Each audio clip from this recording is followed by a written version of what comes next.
বাবা কিছু ভিক্ষা দিন। ধরো নাও।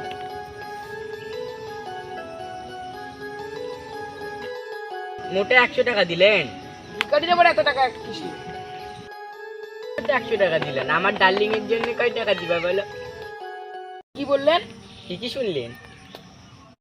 বললেন ভিখারিরা এখন ডার্লিং হয়? কলিযুক্ত, তাই ভিখারির এখন ডার্লিং হয়। ধরো বাবা, তুমি এখন যাও।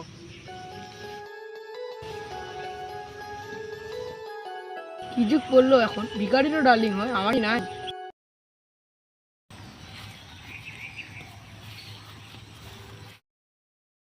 কিছু দেন তো।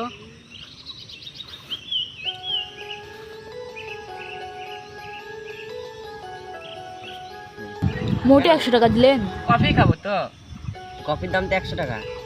না, আমার হচ্ছে একটা গার্লফ্রেন্ড আছে তো, ওকেও খাওয়াতে লাগবে। আরে হয় তোরও গার্লফ্রেন্ড? ভিখারি কি গার্লফ্রেন্ড থাকতে পারে না? ভিখারিরও গার্লফ্রেন্ড? বাবা কি যুগ পড়লো রে বাবা, ভিখারিরও গার্লফ্রেন্ড। হেই, আমি আর এই জীবন রাখবোই না, ভিখারিরও গার্লফ্রেন্ড আমারই নাই।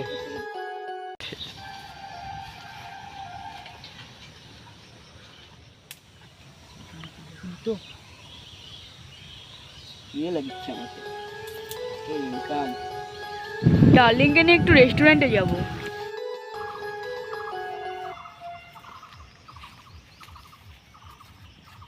Welcome sir, welcome ma'am. বসো না, বসো বসো।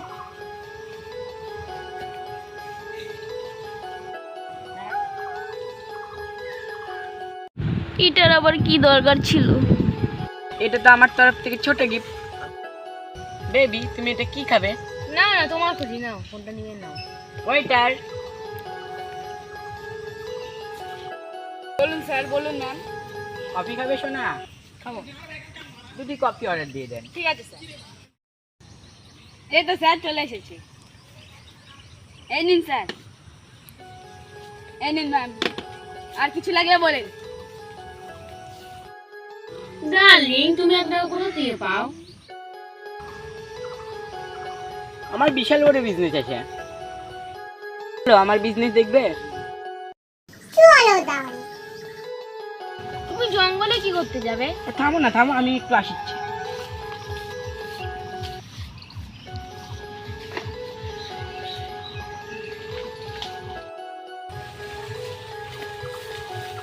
বেবি,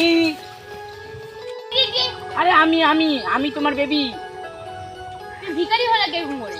আরে এটাই তো মাই বিজনেস। কি? আমি তাহলে এতদিন ভিখারির সঙ্গে প্রেম করেছিলাম?